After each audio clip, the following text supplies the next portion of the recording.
bom dia, obrigado aí, obrigado Pedro, obrigado pelo convite da organização do e-commerce Brasil, o nome da Viviane Vilela, do Gabriel Lino.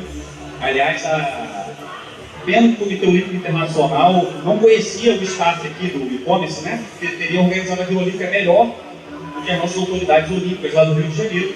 Eu falo isso porque eu sou carioca, mas não vou usar nem juridiquês, nem carioquês com vocês hoje, por pedido da própria administração do evento, né? O tema que a gente vai falar hoje é sobre recuperação de crédito do CMS e COFINS, mas eu não poderia entrar nesse assunto sem descarregar em vocês alguns conceitos, né? E acho até importante, porque tudo que o empresário precisa é de informação, e é exatamente a razão, creio, todos estão aqui hoje. Entendeu? Hoje o blog cheio para empresários sobre físico, falar sobre ICMS, honestamente até me assusta um pouco, e demonstra que tem algum distúrbio, pelo menos uma não conformidade entre aquilo que a gente deseja em termos de tributação e aquilo que está acontecendo na prática, né? Acredito que ao final vocês vão entender por que o direito de arrependimento, que todos sabem que quem pratica e-commerce não tem como evitar, é obrigação, é um direito do consumidor, e por que esse direito de arrependimento às vezes pode ou não pode gerar o retorno do ICMS que foi recolhido. Vamos também esclarecer alguns outros aspectos. Eu estarei à disposição para tirar dúvidas que surgirem ao longo da exposição, sempre enfatizando a mudança do ICMS do e-commerce ocorrida agora em 2016, né? Deixa eu ver se eu posso acertar aqui. Como eu falei, alguns conceitos. Isso é muito comum quando a gente palestra para um público de advogados tributaristas, ou pessoal da área fiscal, ou contrário, né? Para o pessoal que são, acredito que a maioria são empresários aqui, acho que é o meu papel esclarecer que não é desejável, dentro de uma economia, um tributo que incida sobre a cadeia de consumo e que ele seja cumulativo, né? Ou seja, não é desejável que a sociedade arque com um tributo que ele fique se acumulando ao longo da cadeia e que se torne, por isso mesmo, oculto. Por isso que alguns desavisados ainda defendem a volta da CPMF. Ah, mas é tão pequenininha, 0,38%, mas ela é acumulativa. Na verdade, a carga efetiva dela é muito maior do que a carga nominal. E a gente não pode, sob hipótese alguma, concordar com uma situação dessa. Nos países que adotaram o IVA, que é o Imposto sobre o Valor Agregado, a técnica para evitar a cumulatividade é exatamente fazer com que o empresário só tribute sobre o acréscimo que ele colocou no produto. Então, se ele compra o produto por 100 e vende por 150, ele vai pagar sobre 50. No Brasil, se ele compra por 100 e vende por 150, ele paga sobre 150, mas ele desconta o imposto que veio sobre o 100 que ele adquiriu. Então, foi a técnica que nós escolhemos. Pode parecer que o IVA seria mais simples, e mas pasmem que nos Estados Unidos há uma discussão que eles querem copiar o nosso ICMS, por incrível que pareça, né? É o Fair Tax, sendo discutido desde 99, eles querem substituir todos os tributos dele por uma alíquota única sobre o consumo de 23%.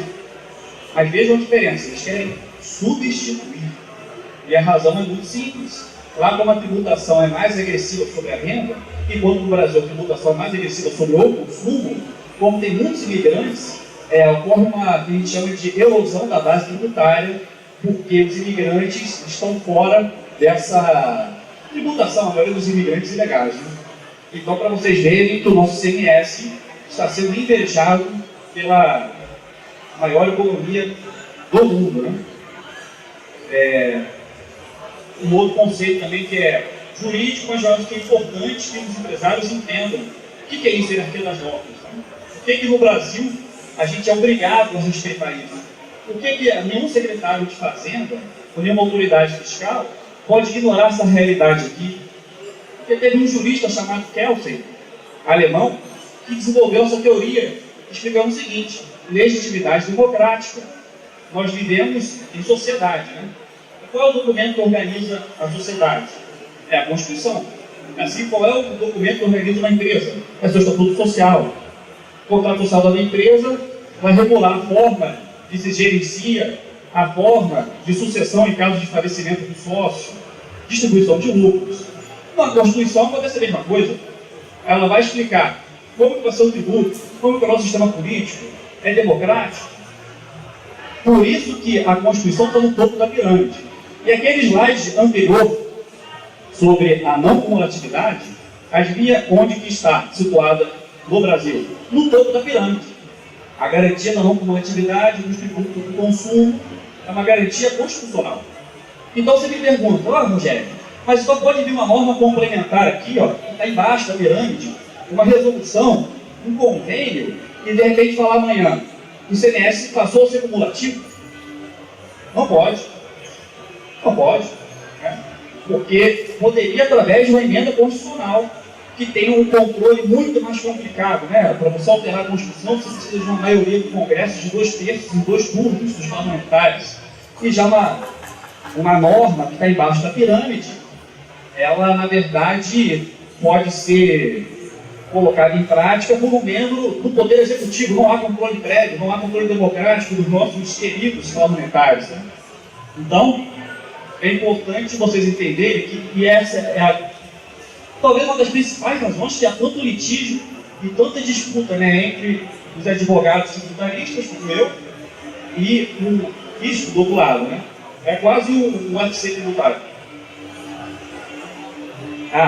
Conceitos técnicos, né? Pô, que chato, Rogério, você tem que falar de coincidência, fato gerador, porque senão ninguém entende porque ele morre arrependimento, as empresas não conseguem recuperar o tributo. Ninguém entende porque, em várias situações, a empresa está sendo obrigada a recolher um tributo muito acima daquilo, do valor do produto que realmente ela vendeu, né? Então, hipótese de silêncio é uma situação que é prevista na lei, uma situação totalmente abstrata. Ser proprietário de veículo automotor é o IPVA, né? Está lá na Constituição, de competência dos estados. Só que eu não tenho carro, então não vou pagar IPVA. Para mim, essa norma é altamente irrelevante. Quando eu adquirir um veículo, ou se eu tiver um veículo no dia 1º de janeiro de cada ano, que estiver cadastrado em meu nome no Detran, acontece um fato gerador. Então, é muito diferente hipótese de incidência e de fato gerador, e existe muita confusão no ICMS do e-commerce com relação a isso. Fato gerador é uma coisa, hipótese de incidência é outra. A hipótese de incidência do ICMS é a circulação de mercadorias. Circulação de mercadorias, essa quer dizer compra e venda. Por isso que na transferência entre filiais de uma empresa para outra, não deveria haver fato gerador do ICMS. Porque eu não vou comprar e vender produto para minha filial. Mas os estados exigem. E aí você vai entender por que há essa diferença mais no final da palestra. E o fato gerador presumido? O fato gerador presumido é que tem causado todo esse problema e esse distúrbio na economia. Né? O fato gerador presumido foi uma ficção criada pela Constituição através de uma emenda em 1993. Previu-se que, se eu comprei um frasco de shampoo, é altamente razoável imaginar, prever que eu sou consumidor. Mas se eu compro 30 mil frascos de shampoo, nenhuma vida eu acho que uma pessoa consegue usar todo shampoo, por mais extenso que seja o seu fio de cabelo. Nessa altura do campeonato, entende-se que, então eu posso antecipar o ICMS, porque naturalmente quem compra 30 mil frascos, o e-commerce que faz isso, ele vai revender esse produto. Eu não preciso esperar que ele venda esse produto.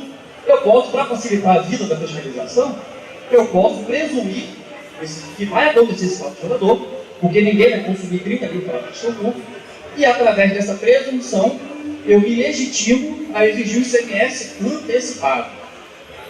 E foi essa emenda, que fala que a lei poderá atribuir a sujeição da obrigação tributária, mas fica assegurada a imediata e preferencial restituição da quantia paga, caso não se realize o fato gerador presumido. Então vejam que a Constituição, que está no topo da nossa pirâmide, teve uma preocupação em assegurar que, olha, tudo bem, você pode antecipar, você pode determinar que o sujeito anterior da cadeia recolha, por presunção, o ICMS não é dele, na verdade ele passa a ser um agente de arrecadação do fisco, vou explicar isso mais adiante, mas você fica obrigado, estados, a criar regras, a assegurar a imediata e preferencial restituição da quantia paga. E um outro aspecto também, que aqui a gente para com esses conceitos iniciais, é a classificação dos tributos. Existem várias classificações, o objetivo aqui não é fazer um painel científico, tem entre tributos fiscais, extras fiscais, parafiscais. Para nós, o que interessa são os tributos diretos e os indiretos. Classicamente, o tributo direto, você não consegue repassar do preço da mercadoria. Como é que eu vou passar o meu imposto de renda? Eu só vou saber no dia 31 de dezembro, a princípio. Então, eu não consigo transmitir esse gasto, né? Isso é importante porque só pode pedir de volta o tributo, quem é o contribuinte daquele imposto ali, quem suportou o ônus.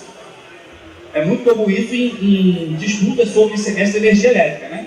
O contribuinte da energia elétrica é a concessionária. Mas quem paga? Quem é o contribuinte indireto, né? Quem é o contribuinte de fato do ICMS da energia elétrica? Somos nós, os consumidores. Então, a legitimidade para entrar com a ação para pedir o ICMS de volta, no caso de pagamento errado de energia, não é da concessionária, é nossa. Isso vai repercutir também lá na frente, quando a gente tratar da recuperação. Também é muito notória essa questão de tributos indiretos, porque ele funciona com cálculo por cima do preço, né? Então, você consegue, um prestador de serviço, ele consegue repassar o ISS sobre o valor do serviço. Os demais tributos, a princípio, não tem essa possibilidade. Agora vamos falar sobre o nosso ICMS. Eu vou falar também sobre o PIS e COFINS, mas o PIS e COFINS é muito rápido, é só um toque que eu vou dar para vocês, né? O que o pessoal do evento me pediu é tentar traduzir para os empresários a questão do ICMS no e-commerce. Alguns apontamentos importantes de ser feito, né? E aí vocês vão entender por que hoje a gente vive algo parecido com um caos. Um tributo de caráter nacional, mas a titularidade não é da União Federal, é dos Estados. Incide na prestação de serviço, está ali o S no final, mas são serviços específicos, né? Tem grande número de alíquotas e de tratamentos tributários diferentes, exatamente porque nós temos 27 unidades federadas que são autônomas. Então, cada uma tem a sua competência para legislar. Eles deveriam combinar, para esse bicho não faz, e eles combinam muita coisa, então faz um papel muito importante. Mas, de vez em quando, a dose entre o remédio e o veneno, a diferença do remédio e veneno é exatamente a dose, né? E a dose, às vezes, passa um pouco por razoável. Necessidade de harmonização, né? Eu estava explicando, atender um delicado equilíbrio federativo. E por que é delicado? Porque você vai conjugar os interesses dos estados que são mais industrializados, dos estados que precisam, são obrigados a se desenvolver. Como que você vai? Tem casos que às vezes lá pela imprensa, mas a gente que trabalha no ramo sabe de muito pouco. O caso da Ford, que estava na disputa entre Gravataí, no Rio Grande do Sul, e Camaçari, na Bahia. Era um incentivo atrás do outro para atrair essa fábrica para lá, né? Então isso quebra completamente a harmonia entre os estados. Foi tão desejado e que era até fácil manter na época da ditadura, porque afinal de contas, quando a gente estava naquele regime que não era democrático, era muito fácil você achar uma unanimidade, né? É o único caso do Brasil ainda que se exige uma unanimidade. É inclusive algo a ser pensado, porque numa situação de um país democrático, se exigir uma decisão por unanimidade é algo meio estranho, né? Mas até hoje existe essa lei, que é da época da ditadura, de 1976, que prevê essa questão. Novamente, incide apenas sobre operações que transfiram a titularidade da mercadoria. Por isso que eu falei que a transferência de estabelecimento da empresa não incide ICMS, tem uma súmula dessa. Se tem súmula, é porque teve discussão. Se tem discussão, é porque os estados entenderam que podiam cobrar, mesmo estando no topo da nossa pirâmide, né? Infelizmente, os estados não respeitam, os municípios não respeitam tanto aquela hierarquia de normas ali. Mas está lá na súmula, não constitui fato gerador, é diferente da hipótese de incidência do ICMS e o simples deslocamento de mercadoria de um para outro estabelecimento do mesmo contribuinte. E como o imposto de mercado ele é neutro, olha que coisa boa. O ICMS, diferente de outros tributos, como o IPI, não deveria afetar a livre concorrência. O ICMS ele não deveria ser motivo para determinar se um competidor entraria ou não no mercado. Não foi concebido para isso. O tributo que é concebido para isso são tributos regulatórios que sequer estão na competência dos estados.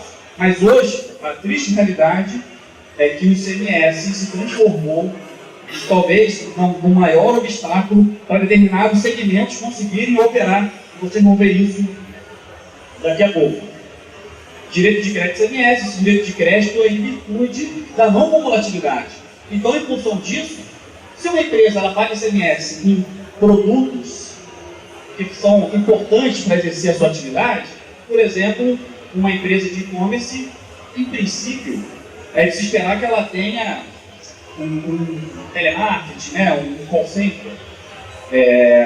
Ela pode aproveitar o crédito, né? Será que seus contadores estão atentos a isso? As autoridades fiscais não gostam, elas gostam do crédito físico. O crédito físico é mais fácil de você gerenciar. Eu comprei aquela mercadoria que eu vou revender. Também há uma diferença entre a empresa que é indústria e a empresa que é revendedora, né?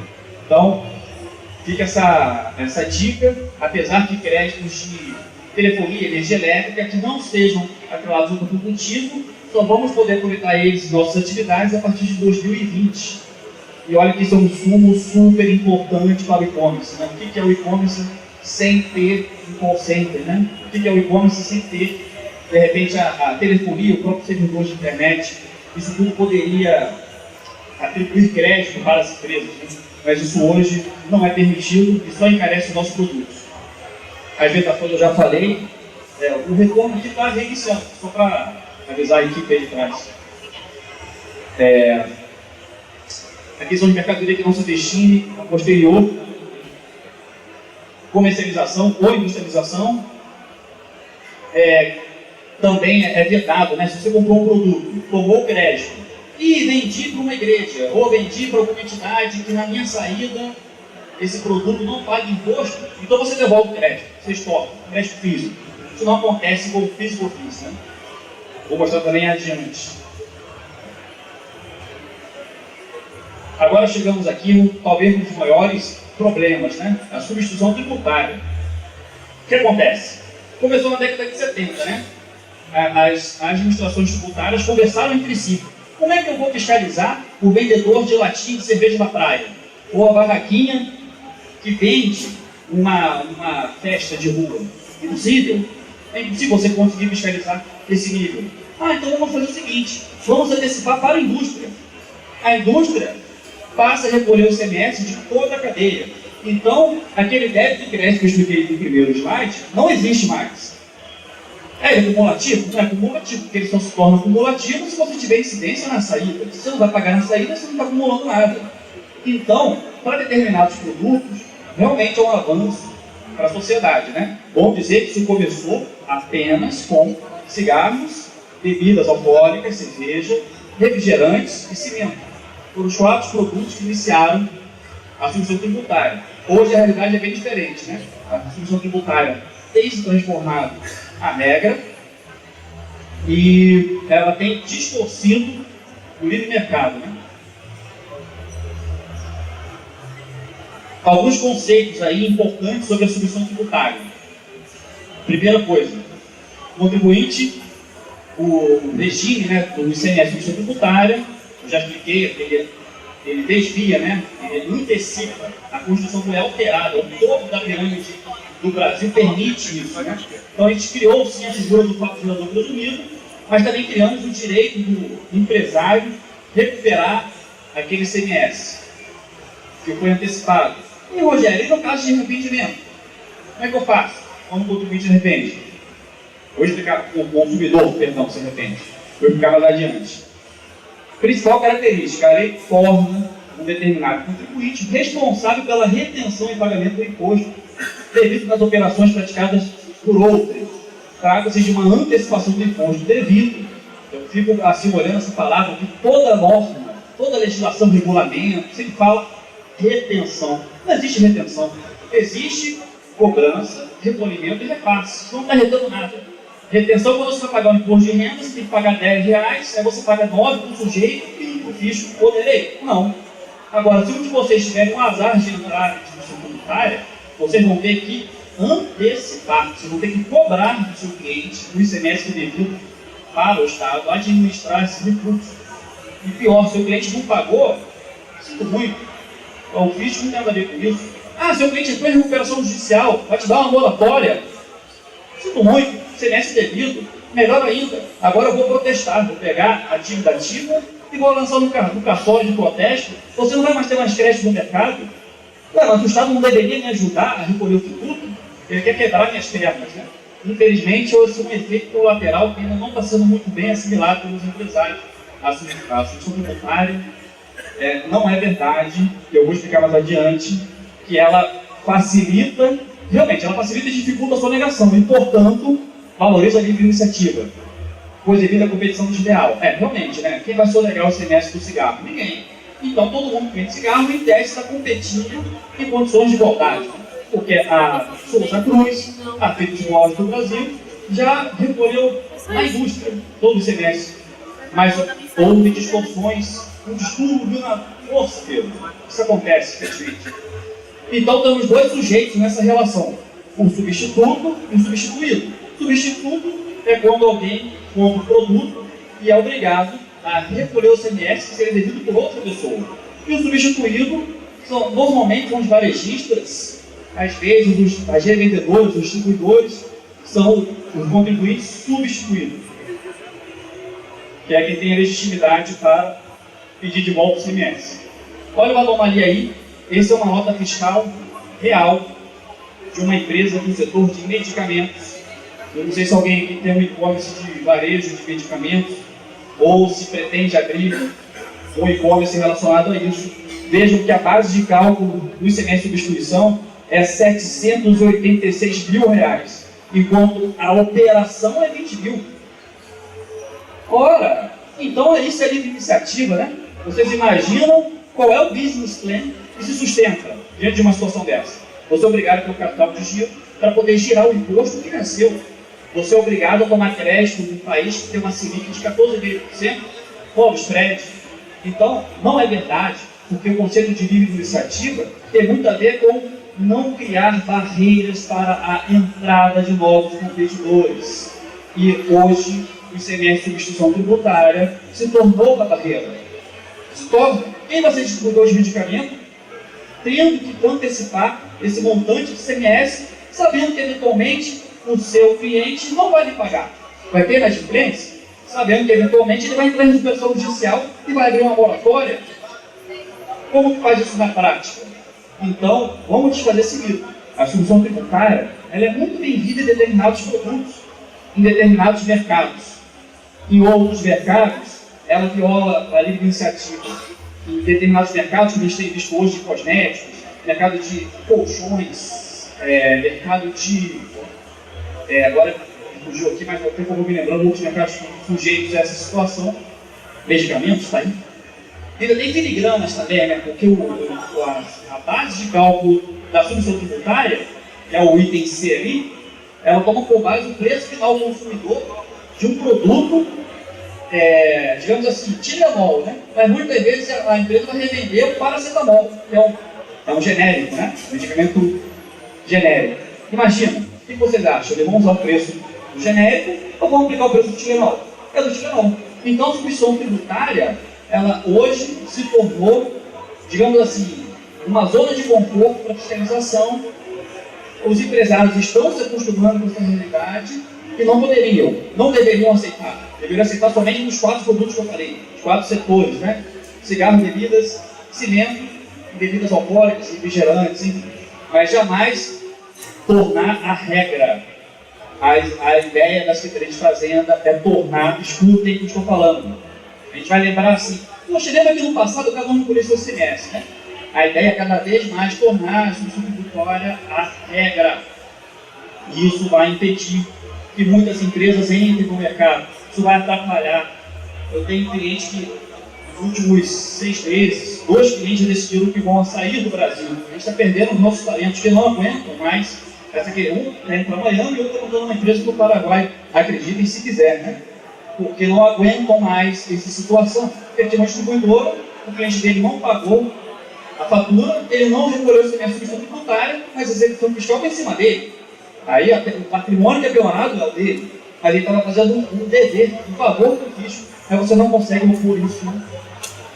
Eu não consigo opor isso pela diferença entre fato gerador e hipótese de incidência. Porque se ele não faz hipótese de incidência, tudo bem, mas se ele praticou o fato gerador, há um descolamento, né?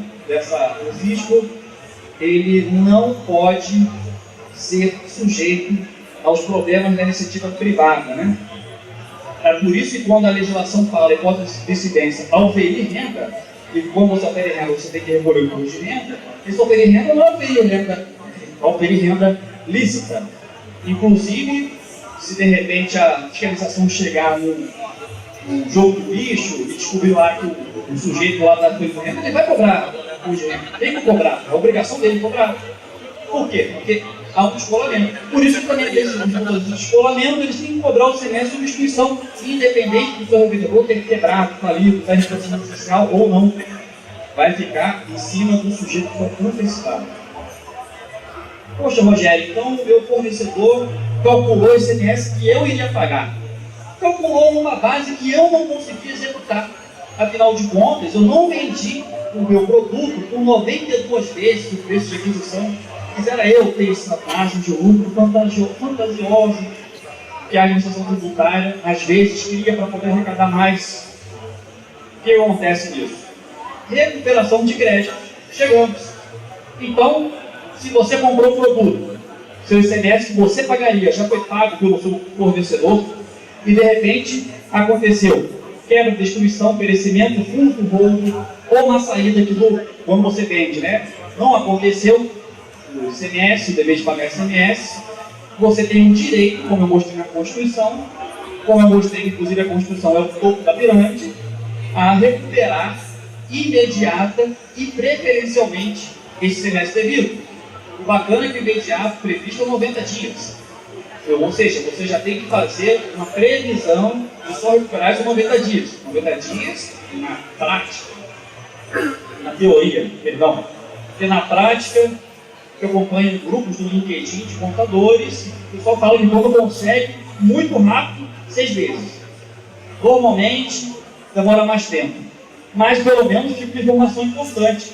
A legislação complementar, está no segundo nível da pirâmide, assegura, muito embora alguns estados não regulamentem isso, mas ela assegura que caso a administração tributária não atenda o seu pedido de restituição em 90 dias, você pode aproveitar isso na sua contabilidade.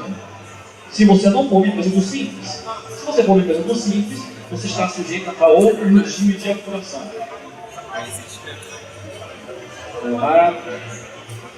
ICMS do e-commerce, e esse é um slide que eu tento demonstrar a diferença de tratamento, né? O que aconteceu? Até o ano passado, só acontecia a primeira situação ali, ó. Aquele Inter, é uma alíquota interna. Todas as vendas que eu no meu e-commerce fazia, seja para São Paulo, seja para qualquer estado do Brasil, só praticava a alíquota interna dentro de São Paulo. O que aconteceu? Que os estados começaram a ficar preocupados com isso, com o avanço das vendas não presenciais. Afinal de contas, quando a Constituição foi feita, não se concebia que as vendas não presenciais chegariam a esse montante, né? Então, antigamente, quando um cara lá de Sergipe fosse sair de casa para comprar um fogão, só conseguiria comprar um fogão em Sergipe. O que ele vai fazer em outro estado para comprar fogão? Agora ele entra no site ali da Casa Bahia, ou no marketplace qualquer, e compra esse fogão. O que acontece com o ICMS? Não vai para Sergipe, fica todo em São Paulo. Então, os estados começaram a ficar preocupados, né? Em 2011, fizeram o convênio 23, que você já sabe que não funcionou, que foi derrubado. E por quê? Porque o convênio está na base da pirâmide.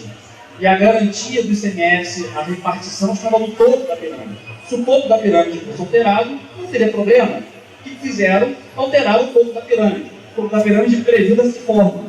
Vai vender para o consumidor final? Nessa situação, você então vai ter que recolher uma parte para o seu estado, onde você está situado, e uma outra parte para onde está situado o estado do seu consumidor. E a partir daí criou-se essa situação.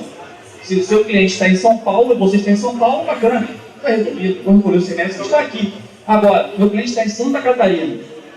Então tem que ver qual é a alíquota do ICMS lá em Santa Catarina.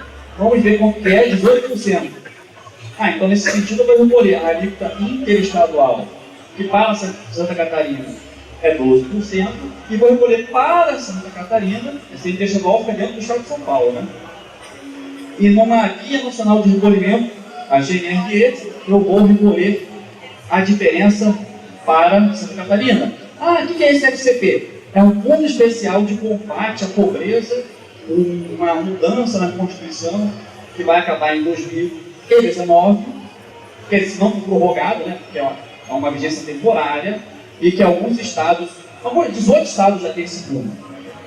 Mas muda, né? Tem estado que só cobra sobre armas, munição, produtos que não são de primeira necessidade, outros estados cobram sobre tudo, outros estados cobram sobre 2% em produtos específicos e 1% sobre os produtos gerais, enfim.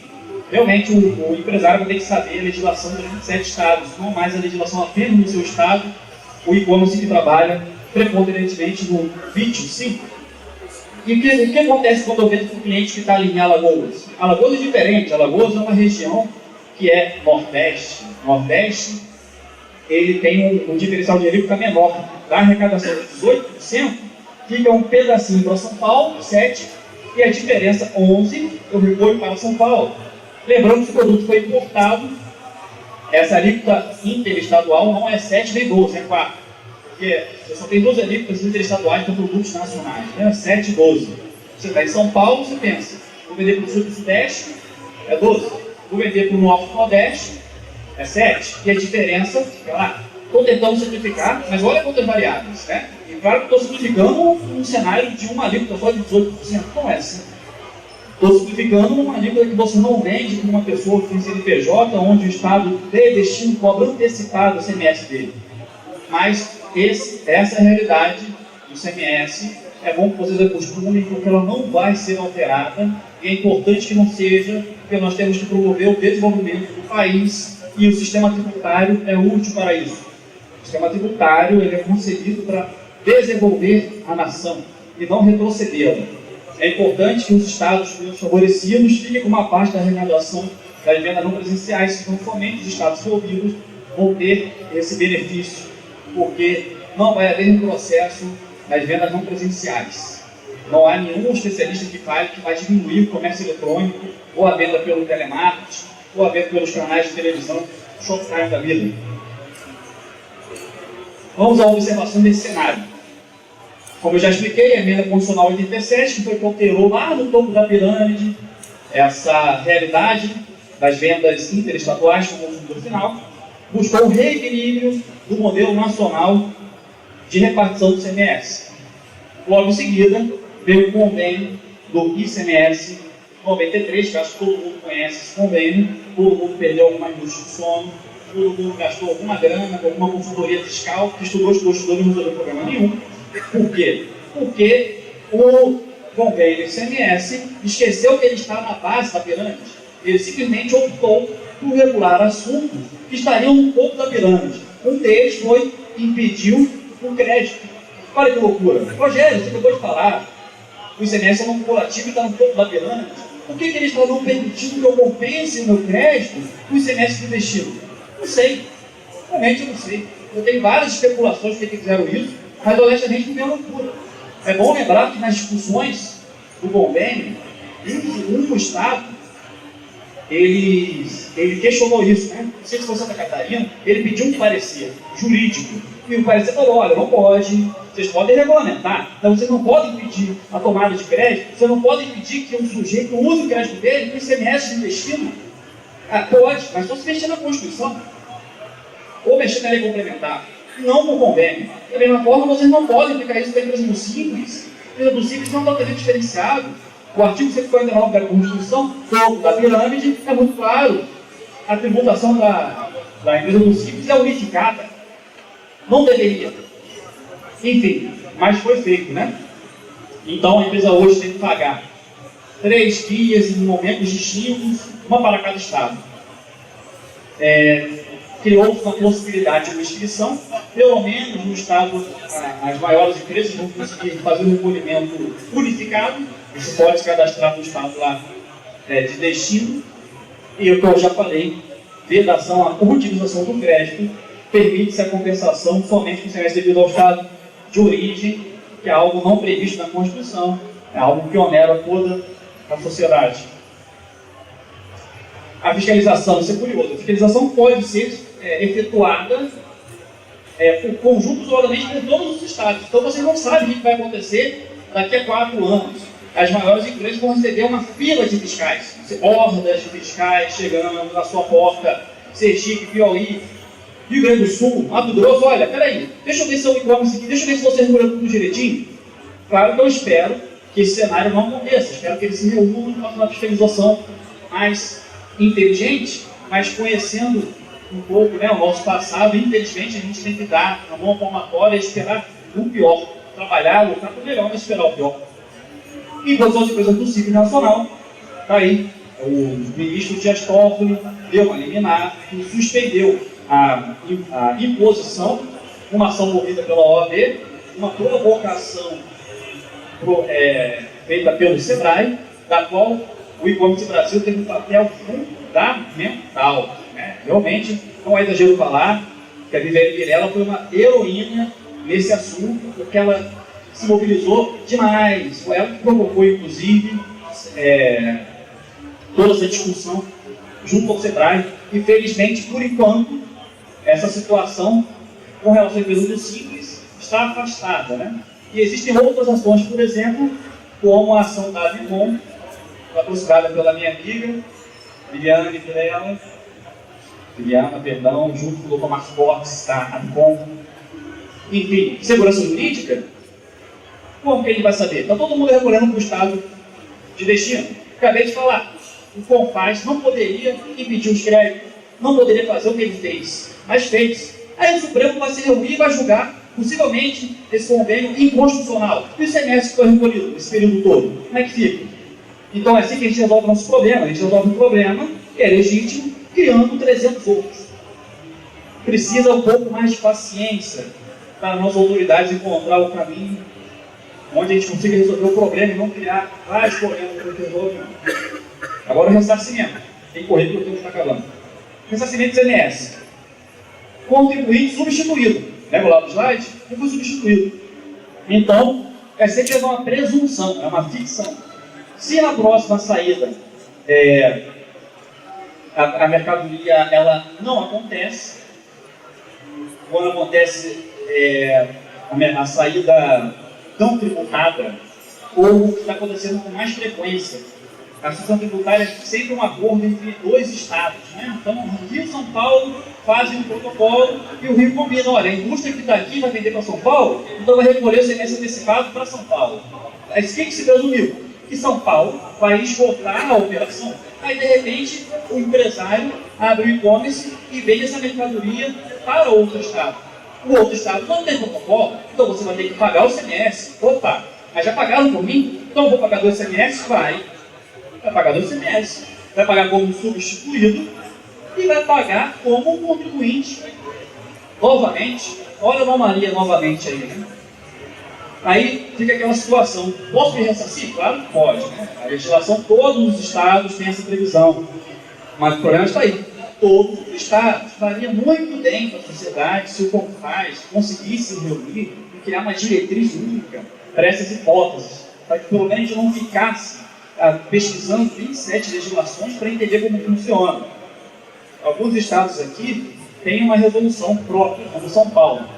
Ele permite que nessa situação, onde você comprou imaginando que ia vender aqui dentro, mas você na final das contas vendeu por outro estado, você pode abrir uma compensação estrutural, você pode pedir uma nota fiscal de ressarcimento para o seu fornecedor. Olha, devolve esse ICMS aí que eu achei que fosse morrer aqui a operação, mas não morreu, eu mandei para o estado. Ou pedido de ressarcimento em espécie, você pode formular um requerimento, e nessa portaria CAT 158 tem todas essas situações. Resolução do Rio de Janeiro também tem essa previsão. Engraçado que a previsão do Rio de Janeiro ela só dá direito à restituição para o contribuinte carioca, mas acompanhando de novo os grupos de contadores do LinkedIn, eles estão me dizendo que eles conseguem fazer a restituição, mesmo de quem não é contribuinte carioca. Que bom! Então, a legislação do Rio, apesar de não foi atualizada, mas estão fazendo uma vista grossa dessas hipóteses, né? Até porque isso tem um nome, confisco. Santa Catarina é mais evoluído, né? Tem um site, a restituição eletrônica. Então, se você tem um imposto, você vendeu para Santa Catarina, por qualquer motivo você recolheu o ICMS lá, e aí veio o Grêmio e falou: olha, você não era para recolher esse ICMS. Então eu vou pedir esse imposto de volta. É tudo com base no site, o processo eletrônico dá ser acompanhado na internet, meio do link. É claro que você pode querer essa devolução, mesmo não sendo contribuinte catarinense. Então eu trouxe 3 exemplos, porque não daria tempo de trazer os 27, e alguns estados ainda não estão preparados para isso. Dúvidas? O sistema aqui da Secretaria de Fazenda abriu um sistema bem legal. São Paulo é o ICT. Até bacana, né? Assim, consultoria tributária eletrônica. Então você pode entrar ali, fazer uma consulta tributária. Essa consulta tributária vincula a administração pública e você consegue esclarecer alguma situação que você tenha. Achei relevante trazer essa informação, porque é um serviço relativamente novo, portanto ainda desconhecido. Eles têm respondido com muita agilidade. Direito de arrependimento. Rogério, meu consumidor pode se arrepender. E aí, eu posso pedir meu dinheiro de volta? Não pode. São Paulo já tem uma solução de consulta para isso. A devolução da mercadoria, decorrente de desfazimento da venda, não dá direito ao contribuinte de lançar crédito. Em outras palavras, mesmo tendo um arrependimento, o fato gerador foi praticado e a administração pública não tem nada a ver com esse fato gerador. Fiz COFINS, vou falar muito rápido, porque o alarme já está ali, né? Vamos lá. Rápido. Fiz COFINS, tem um regime cumulativo e não cumulativo. O que eu queria chamar para vocês a atenção para quem está no regime não cumulativo, ou para quem está fazendo um planejamento tributário das suas empresas, né? Apesar que a alíquota está maior, você entra com um regime que você pode apropriar do crédito. E aí entra na seguinte questão: qual é o crédito que eu posso apropriar? O crédito que você classifica como insumo. Esse insumo é um conceito jurídico indeterminado. Esse insumo, ele pode ser insumo para uma empresa, pode não ser insumo para outra empresa. Uma empresa, por exemplo, de e-commerce, eu entendo, eu defendo que as suas despesas com o seu call center é um insumo. Já se porventura uma empresa física mantém um call center, não é insumo, é só uma despesa que ela tem, porque não é necessário, não é indispensável a sua atividade. Uma empresa de e-commerce Uma empresa de e-commerce gastou R$100 mil com correios esse mês. Ela pode apropriar R$9.250 e abater do seu imposto de recolher? Eu defendo que sim. E a solução de consulta também nesse sentido. Uma loja física já não consegue. Então, só para vocês terem essa informação, para reverem as suas contabilidades, como vocês estão mapeando o que é insumo e o que não é insumo, referente aos contribuintes que estão pagando o PIS e COFINS não cumulativo, que aliás será alterado. E em breve a gente vai unificar, pelo menos o pessoal do Ministério da Fazenda já está com o projeto de lei, já recebeu críticas, e realmente o todo do PIS e COFINS passará a ser não cumulativo. E deixa aqui uma reflexão, que é uma lição do ex-ministro da Justiça. Ele realmente teve uma participação efetiva na época da redemocratização do Brasil. Ele realmente fala que existe uma mentalidade, porque as pessoas perguntam: pô, Rogério, não é brincadeira não, se o pessoal está de má fé. Não, eles não estão de má fé, eles são muito pressionados, os técnicos da Fazenda, né? Eu também fico brigando, questionando, mas eu estou no lugar deles, principalmente meu prisma seria diferente. Então tem essa consciência, né, que a ilegalidade é você criar uma norma por base da pirâmide, né? Ela em favor do tijolo, não é imoral. Haja consciência. Quem milita na área sabe. Né? Vera pode falar, né? Eles entendem dessa forma. Né? Então, obrigado a todos aí. Parabéns por aguentar até o final, né? Isso aí. Muito obrigado. Estou à disposição para todos.